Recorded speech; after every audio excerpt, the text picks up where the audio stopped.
أعوذ بالله من الشيطان الرجيم بسم الله الرحمن الرحيم وأتموا الحج والعمرة لله فإن أحسنتم فما استيسر من الهدي ولا تحلقوا رؤوسكم حتى يبلغ الهدي محله فمن كان منكم مريضا أو به أذى من رأسه ففدية من صيام أو صدقة أو نسك فإذا أمنتم فمن تمتع بالعمرة إلى الحج فما استيسر من الهدي فمن لم يجد فصيام 3 أيام في الحج و7 إذا رجعتم تلك 10 كاملة ذلك لمن لم يكن أهله حاضر المسجد الحرام واتقوا الله واعلموا أن الله شديد العقاب الحج أشهر معلومات فمن فرض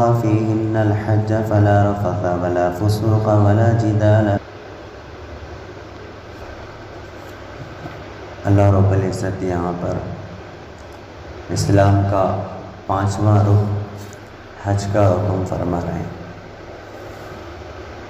کہ 2 احکام سے 2 رکن سے بہت کوتاہی برتی جاتی ہے. لوگ نماز بھی پڑھتے ہیں، روزہ بھی رکھتے ہیں، کلمے کا اقرار بھی کرتے ہیں، توحید پر بھی عمل کرتے ہیں، لیکن زکوٰۃ اور حج کے تعلق سے بہت کوتاہی برتتے ہیں. یا تو زکوٰۃ دیتے ہی نہیں، اگر دیتے ہیں تو حساب لگا کر، اندازہ لگا کر، جیسے اسلامی تعلیمات ہیں زکوٰۃ نکالنے کے سلسلے میں جیسے مسائل ہیں وہ معلوم کر کے حساب لگا کر نہیں دیتے، اپنے اندازے سے جو بھی دے دیتے اور یہ کہہ دیتے ہیں کہ ہم جو کچھ دے دیے بس وہی کافی ہے، اسی کو زکوٰۃ سمجھ لیا جائے. اس طرح مال خرچ کرنے سے زکوٰۃ کا فریضہ ادا نہیں ہوتا. زکوٰۃ کے لیے حساب ضروری ہے، زکوٰۃ کے لیے سال میں 1 مرتبہ پابندی سے دینا ضروری ہے. اسی طرح حج کے تعلق سے بھی کوتاہی برتی جاتی ہے. عام طور پر یہ سمجھا جاتا ہے کہ عمر کے آخری لمحات میں، آخری دنوں میں، آخری سنوات میں، سالوں میں حج کرنا چاہیے، حالانکہ ایسا نہیں ہے. جس وقت آدمی حج کا مکلف ہو گیا، یعنی وہاں تک پہنچ سکتا ہے توشے کے ساتھ، سواری کے خرچ کے ساتھ، اور وہاں جا کر جتنے دن وہاں رہیں گا وہاں کا خرچ برداشت کر سکتا ہے اور اپنے گھر کو لوٹ سکتا ہے، اتنی آمدنی، اتنا پیسہ اس کے پاس ہے، تو اس پر حج فرض ہو جاتا ہے. اس کو خواہ ٹالنا اور دیر کرنا یہ بہتر نہیں ہے. اگرچہ کہ پوری زندگی میں کبھی بھی حج ادا کرنے سے حج ادا ہو جاتا ہے، لیکن آخری عمر تک کے لیے اس کو روکے رکھنا یہ تاخیر بہتر نہیں ہے. اگر خدا نخواستہ آخری عمر سے پہلے ہی انتقال ہو جائے تو پھر یہ فریضہ ہمارے ذمہ رہ جاتا ہے. اس لیے بہتر ہے کہ جس وقت آدمی مکلف ہو جائے اسی وقت اس کو ادا کریں. یہ خیال کیا جاتا ہے کہ پہلے میں اپنے ماں باپ کو کراؤں پھر میں کروں، یہ بھی غلط ہے.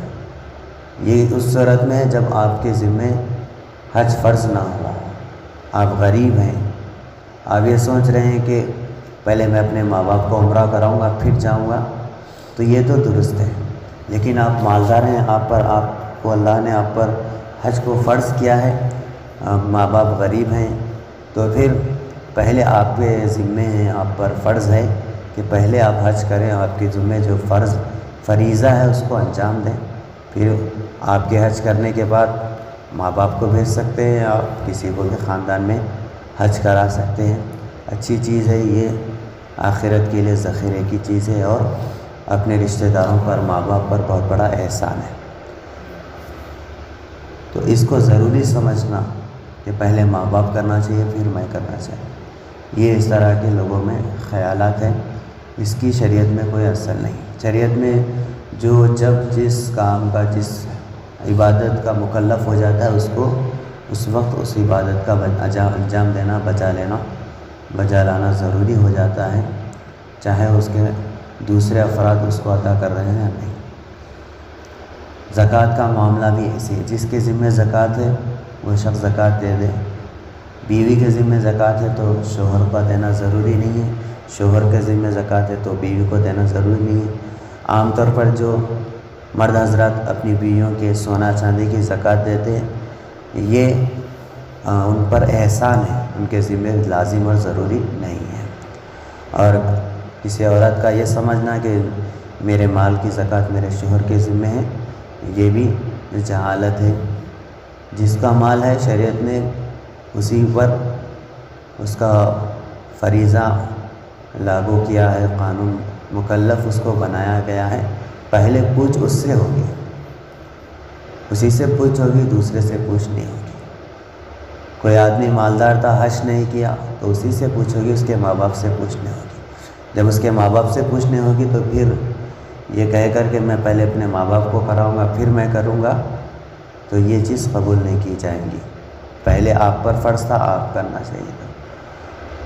اچھی بات ہے کہ آپ اپنے ساتھ اپنے ماں باپ کو لے کر جائیں، ایسے ہو سکتا ہے، لیکن اپنے آپ کو آخر میں روکے رکھنا، آخری عمر تک کے لیے روکے رکھنا اور پہلے ماں باپ کو کرانے کی یہ سوچ میں پوری زندگی کا گزر جانا، اور مال کے جمع نہ ہونے کی وجہ سے حج کے فریضے سے بھی آدمی پیچھے ہو سکتا ہے۔ اس لیے یہ 5 بنیادیں ہیں جس پر ہمارا دین کھڑا ہوا ہے۔